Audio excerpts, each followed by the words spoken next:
Let me guess, you're doing everything you're supposed to do to get a good night's sleep. You skip the afternoon coffee, you put your phone away, you even bought that ridiculously expensive pillow. And yet, you're still staring at the ceiling at 2 a.m., your mind racing, watching the minutes tick by. It's maddening. It feels like you're failing at the one thing that should be totally natural. But what if the secret to amazing sleep wasn't about following more rules? What if it was about knowing a few clever loopholes? These aren't the generic tips you've heard a million times. These are the sleep hacks that feel like cheating. They're simple, they're backed by science, and they get to the root of what's keeping you awake. I spent the last week putting 7 of the most powerful and surprising sleep hacks to the test, and I'm going to show you exactly which ones will give you the best sleep of your life. Let's reprogram your body for perfect rest, starting tonight. The unbreakable sleep anchor. All right, let's get the least sexy, but most critical hack out of the way first. It's called a sleep anchor, and it's just a fancy term for having a brutally consistent wake-up time. I know. You want to sleep in, not get up at the crack of dawn on a Saturday, but hear me out. Your body has an internal clock called the circadian rhythm, and it thrives on consistency. When you wake up at 6 a.m. on weekdays and then sleep in until 10 a.m. on the weekend, you're giving your body the equivalent of flying from New York to California every Friday night. The cheat code is to anchor that wake-up time. 7 days a week. I picked 6:30 a.m. for my experiment. And honestly, that first weekend was rough. But by the 4th day, something amazing happened. I started getting sleepy right around 10:30 p.m. every single night, like clockwork. My body just knew. A 2020 review of over 40 studies found that irregular sleep schedules wreck sleep quality. By keeping your wake-up time locked in, you give your body's internal clock a solid foundation, making it unbelievably easier to fall asleep and wake up refreshed. After a couple of weeks, you might not even need an alarm. This is the non-negotiable first step, the morning sun blast. The second your alarm goes off, the next hack begins, and this one is an all-day energy boost in disguise. Forget scrolling through social media in bed. The moment you're up, get 10 to 30 minutes of direct sunlight. I call it the morning sun blast. This isn't just about feeling more awake in the moment, it's about setting a timer in your brain for when you'll feel sleepy later that night.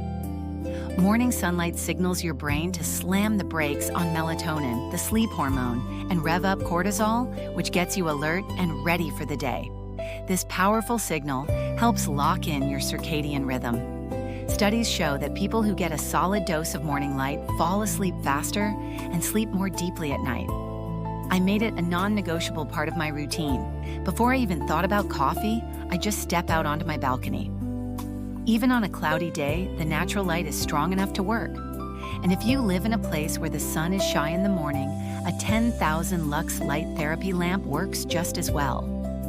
This one habit does more for your sleep at 11 p.m. than most things you can do at 10 p.m. The perfect sleep cave. For years, I thought a good sleep environment just meant it had to be dark. I was so wrong. The third hack is turning your bedroom into the ultimate sleep cave, and it's all about one thing most people overlook: temperature. The temperature of your room is one of the biggest factors affecting your sleep. To initiate and stay in a deep sleep, your body's core temperature actually needs to drop. If your room is too warm, you're literally fighting your own biology. Research has zeroed in on the sweet spot for sleep. Between 60 and 67 degrees Fahrenheit, which is about 15 to 19 Celsius.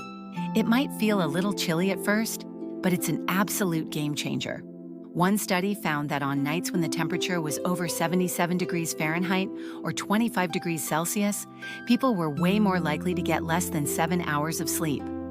I set my thermostat to 66 degrees Fahrenheit, around 19 degrees Celsius, and the difference was immediate. On top of the cool temp, make sure your cave is pitch black. Think blackout curtains or a good sleep mask. And as quiet as possible. Your bed is for sleep and intimacy only. No work, no doom scrolling.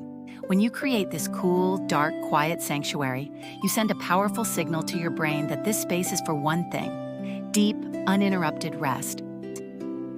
The pre-sleep brain dump. You know this feeling. Your body is heavy with exhaustion, but your brain has decided to open 57 mental tabs. It's replaying that dumb thing you said in a meeting, building tomorrow's to-do list, and stressing about things you have zero control over. This is where the fourth hack, the brain dump, comes in. It's a beautifully simple trick to quiet a noisy mind. About 30 minutes before bed, grab a notebook and a pen. For 10 minutes, just write. Dump everything that's bouncing around in your head onto the page. Every worry, every task, every random thought. Don't organize it, don't judge it, just get it out. This act of writing it down tells your brain, hey, these thoughts are captured. You can let them go for now. Want to take it to the next level? Add a gratitude list. Jot down 3 specific things you were thankful for that day. This can help shift your mind from a state of stress to a state of peace, calming your nervous system and prepping you for sleep. Cognitive shuffling. Okay, you've cooled the room, your mind is calm, but you're still lying awake. If it's been more than 20 minutes, don't just lie there getting more and more frustrated. It's time to deploy our weirdest hack, cognitive shuffling. This isn't counting sheep. It's a technique developed by a cognitive scientist to deliberately scramble your thoughts in a way that mimics the brain's natural process of falling asleep. Here's how it works. Pick a random, boring word like CABIN.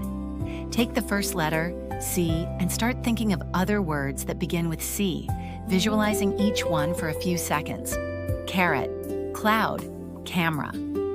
The trick is, the words have to be totally unrelated, no stories. When you run out of C words, move to A, apple, anchor, art.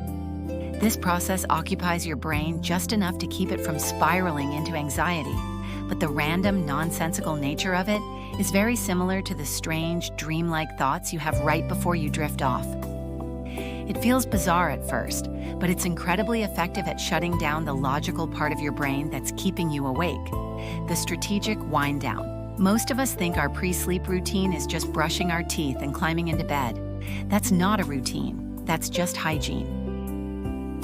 The 6th hack is to create a 30 to 60-minute wind-down ritual that serves as a non-negotiable buffer between your hectic day and a restful night.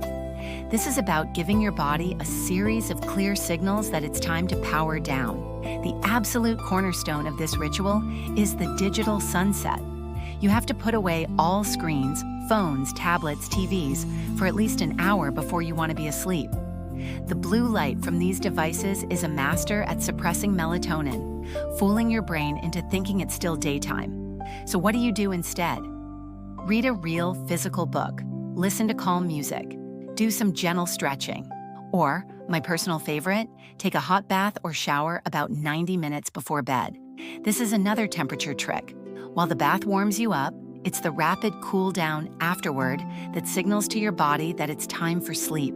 This routine tells your brain, the day is done, the threats are gone, you are safe to sleep. The right kind of fuel. Finally, let's talk fuel. This last hack isn't just about what to avoid, it's about what to consume and when. We all know not to chug a coffee at 8 p.m., but most people don't realize caffeine can disrupt your sleep for up to 6 hours after you drink it. That 3 p.m. latte could absolutely be why you're wide awake at 11 p.m. And while a glass of wine might make you feel drowsy at first, alcohol fragments your sleep later in the night, especially the critical REM stage. But here's the cheating part. Thinking strategically about your evening food. Avoid huge, fatty, or protein-heavy meals within 2 hours of bed, since your body has to work hard to digest them. Instead, some studies suggest that meals with complex carbohydrates can be beneficial for rest.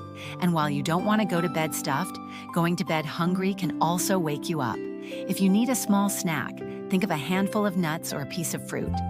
Some research also points to magnesium-rich foods like nuts and seeds as being helpful for sleep, though more studies are needed.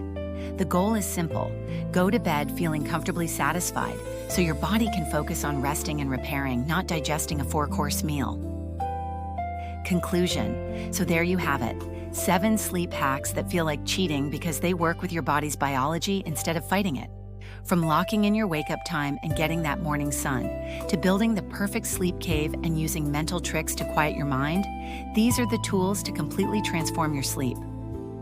Amazing sleep isn't a luxury, and it's not something you have to earn by being totally exhausted. It's a skill.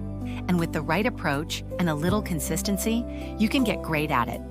Pick just 1 or 2 of these to try this week and see what happens. I'm curious, which hack are you going to try first? Let me know in the comments. And if you're ready to stop feeling tired and want more science-backed ways to level up your life, make sure to hit that subscribe button. Thanks for watching, and here's to a perfect night's sleep.